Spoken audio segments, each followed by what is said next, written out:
வண்ணங்களும் மாயாஜாலமும் நிறைந்த ஒரு அழகான காடு.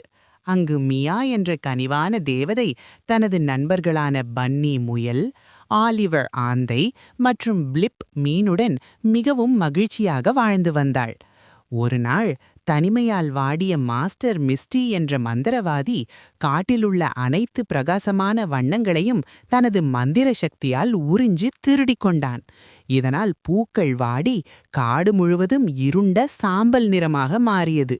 தனது காட்டை மீட்க துணிச்சலுடன் முடிவெடுத்த மியா தனது நண்பர்களுடன் ஆபத்தான நதிகளையும் மலைகளையும் கடந்து மந்திரவாதியை தேடிச் சென்றாள்.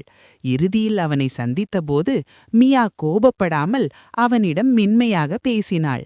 அவனது தனிமையை புரிந்து கொண்டு அன்பால் ஒரு பூவை மலரச் செய்து அதன் வண்ணங்களை அவனுக்கு பரிசாக அளித்தாள். மியாவின் கனிவான குணத்தால் மனம் மாறிய மந்திரவாதி தான் திருடிய வண்ணங்கள் அனைத்தையும் மீண்டும் காட்டிற்கே திருப்பிக் கொடுத்தான். காடு முன்பை விட அதிக அழகோடும் வண்ணங்களோடும் ஜொலித்தது.